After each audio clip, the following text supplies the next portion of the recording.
to the story behind the story. And today we're so lucky to have author Michelle Cox. Michelle's series is a historical romantic mystery series featuring Henrietta and Inspector Clive Howard. They're a very charming, odd couple in the 1930s. There's a lot of cocktails and a lot of clothes. And as you can imagine, that's part of what draws me. In fact, everything about the series draws me. So I was very eager to have Michelle with us today. She's the award-winning author of, is it 5 books, Michelle? 5 books so far. 5 books so far, others in the works. And she also writes novel notes of local lore, a weekly blog dedicated to Chicago's forgotten residents. Her novels have been praised by Kirkus, Library Journal, Publishers Weekly, Booklist, and they include A Girl Like You, A Ring of Truth, A Promise Given, A Veil Removed, and A Child Lost. I'll add one more thing before we get to our conversation. Michelle Cox is just about the busiest author I personally know. In the midst of so much writing and writing adjacent work, she also finds time to generously support other writers and to support readers and their reading groups, as she does this morning by talking to us. So thank you for saying yes, Michelle. Oh, you're welcome. This is fun. Thank you for having me. Of course. And I should add one more thing. Michelle is a She Writes Press sister of mine. Yes. So let's get started. I hesitated to bring this up right away, but it's kind of top of mind to me. Yesterday morning, we learned the news of Russia's invading Ukraine, and it really set off a lot in my own mind because the book that I'm releasing soon, and the very last chapter is the first day of World War II. It's September 1, 1939. So yesterday really got me thinking about history and about the role of writing historical fiction in my own life. And I was kind of wondering for you, since you do write in the 1930s, does it go beyond the 30s or does it stay there, your series? This series pretty much stays in the 30s, although the book that's releasing in October, which would be book 6 of the series, so it's called A Spying Eye, and that we're starting to get into some pre-World War II tension. Got it.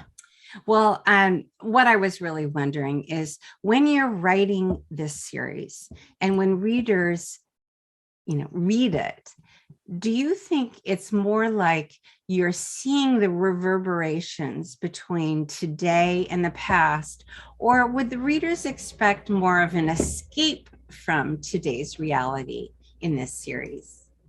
That's a great question. I can't answer for everybody, but I think that I think the books are more of an escape, really. I mean, that's what I hear from a lot of readers, is that it's a great escape and that they actually feel like they're in that world without it being too, much info dump and being too heavy.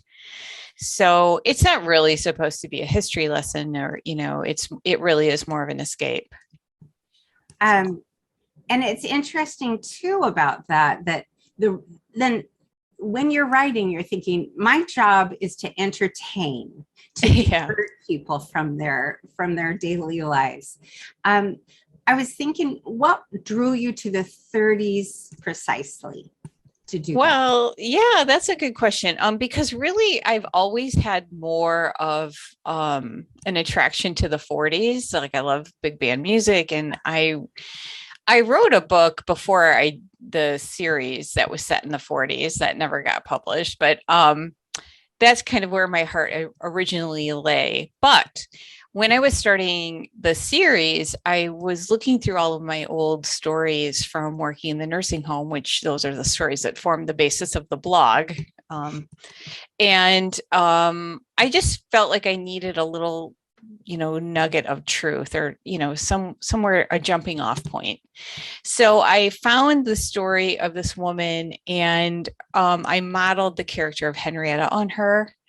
And so a lot of what happens in book 1, A Girl Like You, really did happen. And so she had this string of jobs and in Depression era Chicago, and one of them was that she worked in the World's Fair in 1933, and she had this such a unique job there, and I really wanted to include it in the book.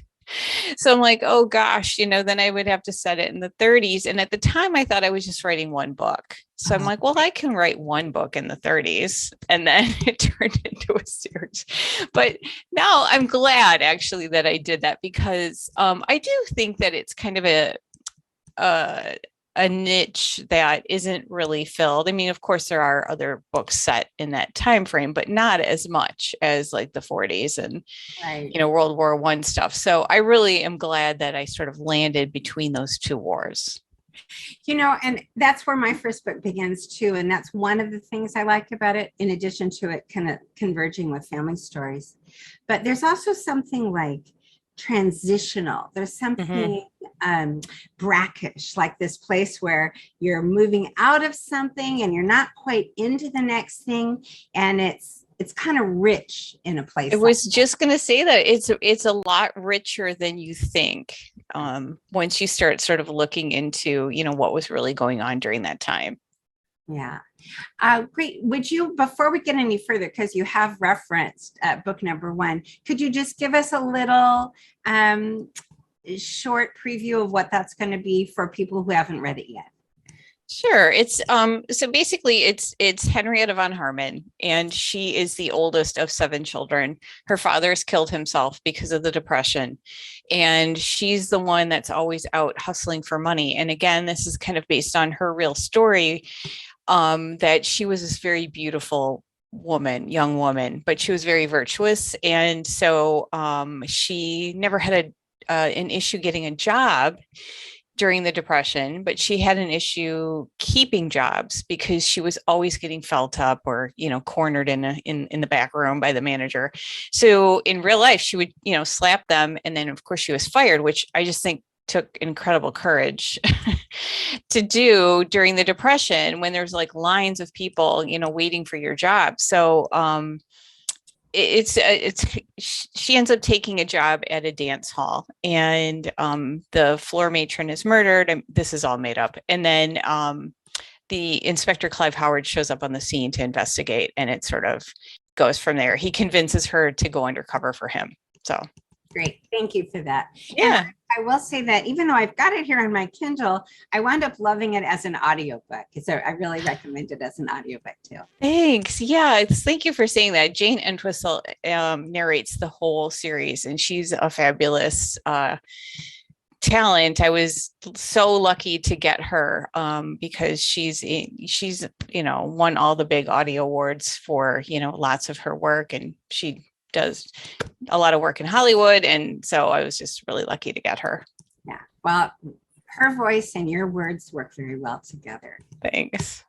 Well, so, you've been talking a little bit about your historical inspiration for this, but one thing I think readers ought to know is that your book merges, it's a bit of a mashup of different kinds of things that different readers will look for. Of course, there's a historical element, there's the mystery element, and there's the romance too.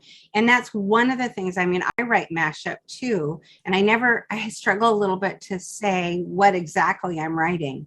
I was wondering, how do you most think of it? Like, what is when you look at the history part, the mystery part, the romance part, are they all together one for you, or are you approaching elements of it differently in stages? And which one speaks to you the most?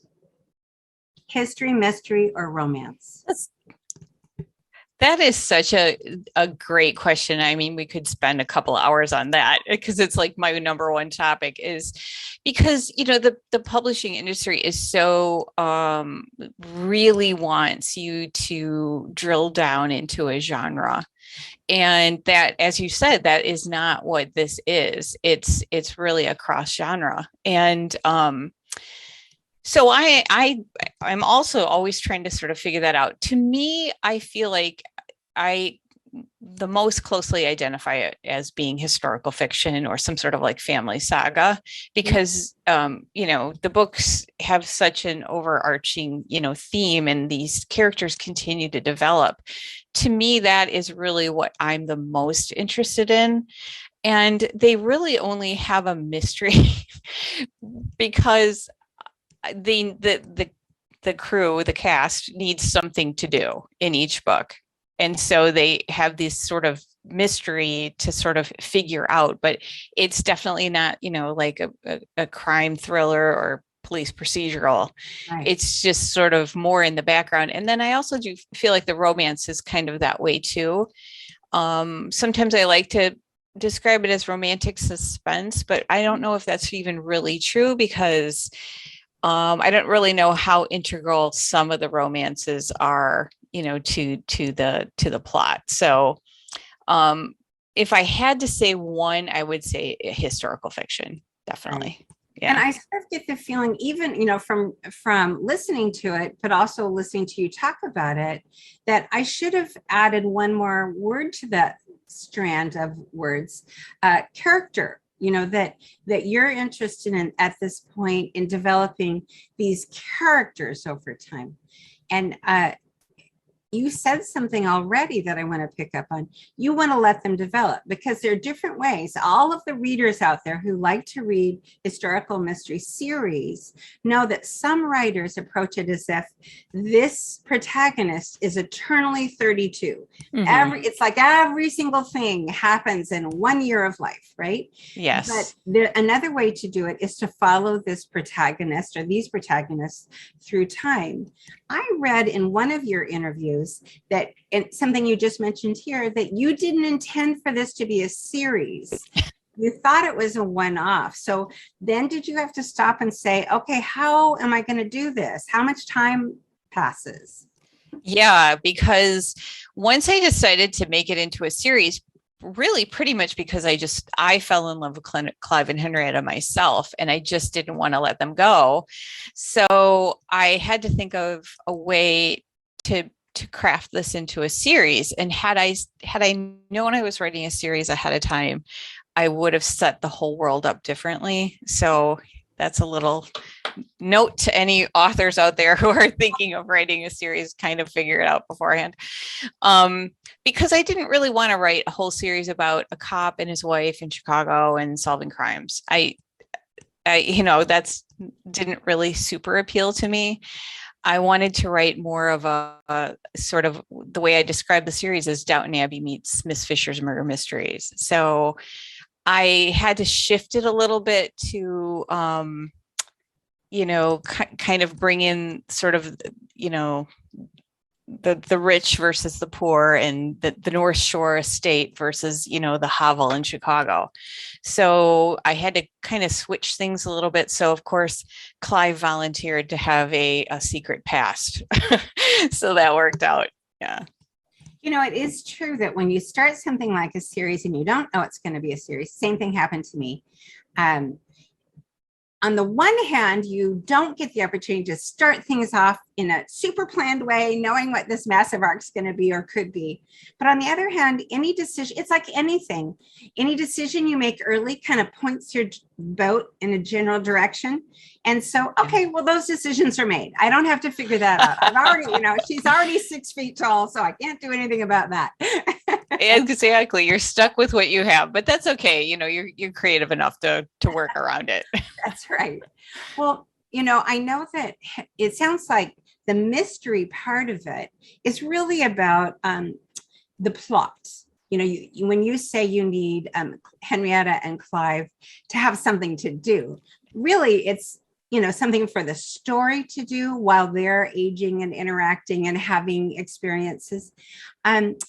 I'm curious, since so many of our readers are mystery lovers, how do you go about the mystery part of it? Since you're thinking of this couple as people, how are you as a mystery writer? Meaning, like, where do you start with it? Do you know, are there certain 5 things you try to know in advance and write toward those things?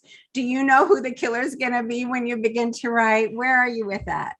Yeah, I do try to figure out, especially now as the books are so advanced, because I'm currently writing book 7, and I have so many plot lines running with different sub characters that I don't really have a lot of time to play around with extraneous stuff.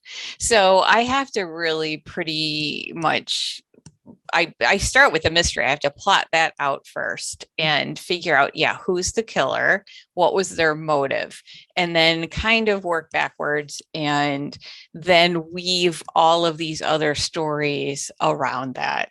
Because otherwise, I think that I'm trying to balance too many things to just, be a pantser. Right. That's right. And, I was a pantser in book 1 and it took me 10 years. Oh no. Book 2, I was a planner and it took me 6 months. So yeah, right. I highly recommend it. But, for writers who are watching, but also for readers who don't know about this, you've talked about the way you plan. I'm kind of wondering, are you a visual person? Like, are you someone who has a great big wall, like a murder wall, like in the detective fiction? Do you have a big wall of characters and strings and colors and markers, or do you do it just like an outline? you know what? I wish I was that person because that would make some great Instagram photos.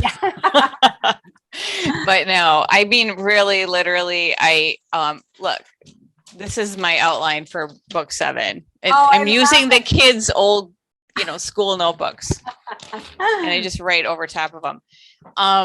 Yeah, I just write out scenes in a notebook. Like chapter 1 this is kind of what this has to be about, and then I go from there. And I always joke that I'm 7 books in and I don't have a character chart.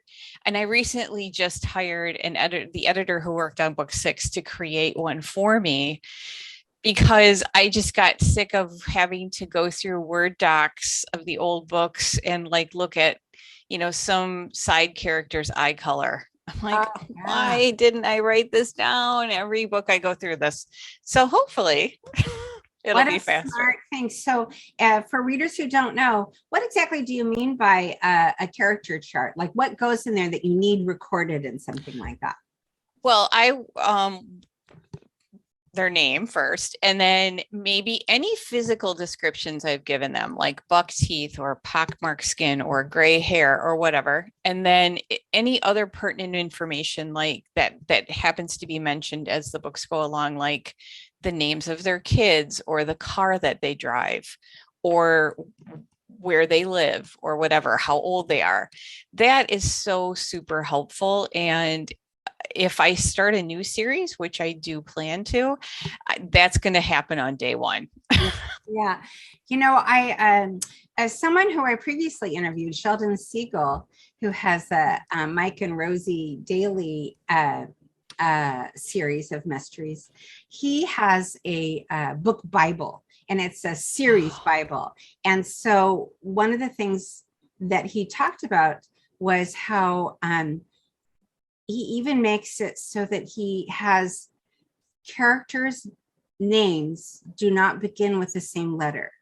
So that in one book, there will be only one name that begins with A, one that begins with B, and so on, because he's found that his readers start to get confused. If there's an Amy and an Anna, then all of a sudden they're flipping backward to find. So these are tiny little tactics that I find interesting from a craft point of view. I thought it was just me because in one of the books, a reader complained that there were too many proper nouns that started with H.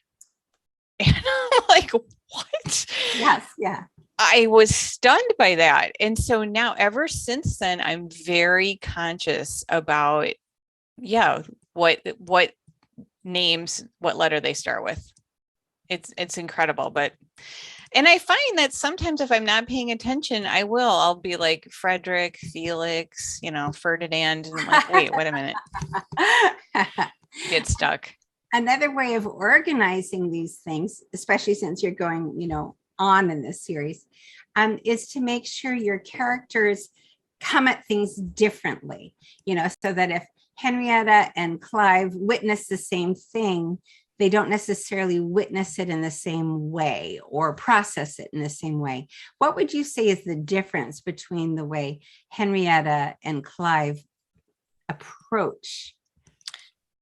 That's a good question. Yeah, Henrietta is definitely a little bit more naive. And she has the typical women's intuition. So she might look at a situation and say, you know what, something just doesn't seem right about this. And Clive, on the other hand, is a very much more hardened, distrustful, ex-cop, and so he's more about facts, the hard cold facts or what someone's motive would be. So they're pretty easy to write because they're so very different. They're male female.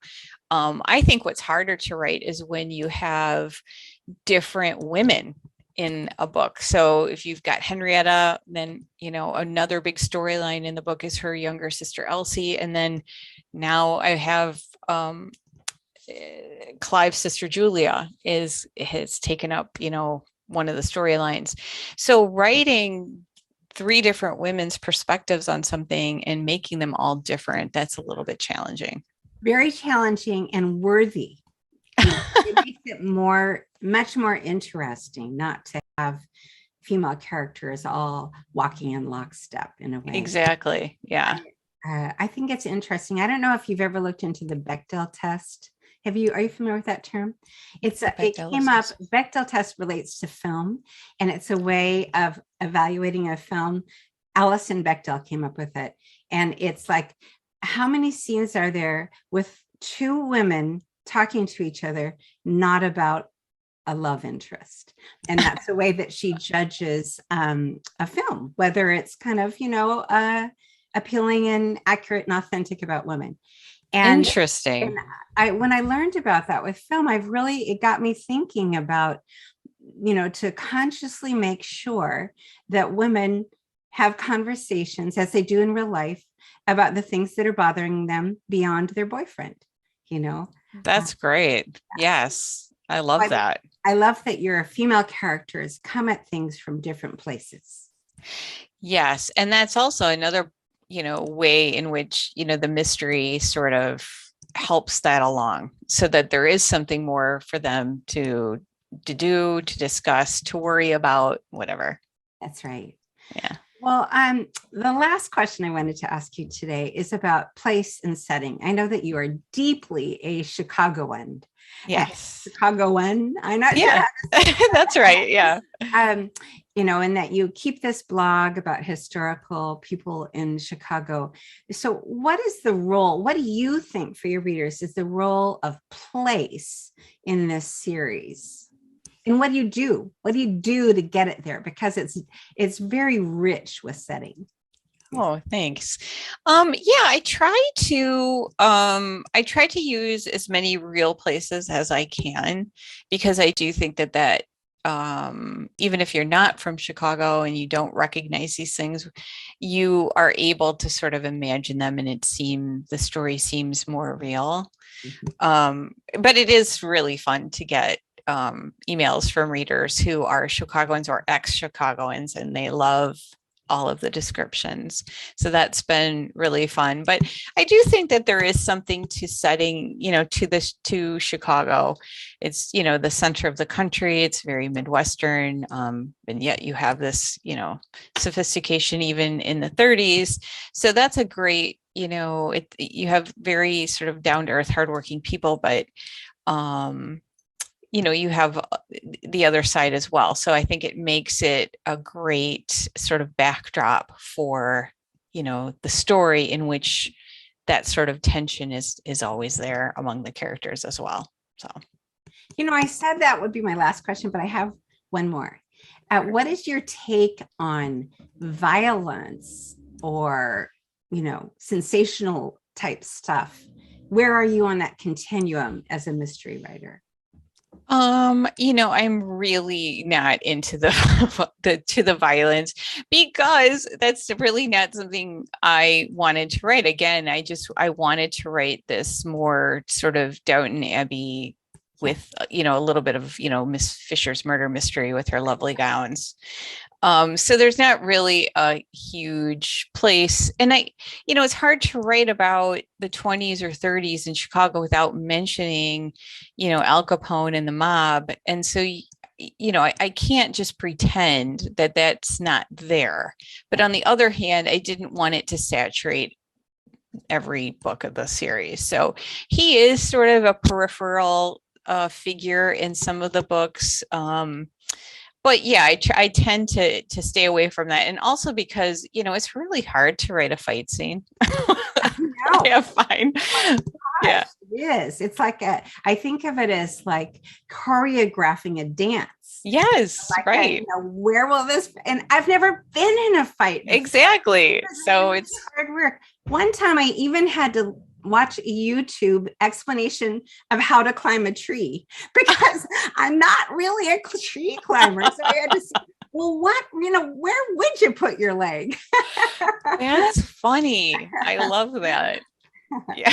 Well, Michelle, since we've got to sign off in a minute, what's one thing you'd like readers to know about either your series or the next book they'll find in your series that we may not know?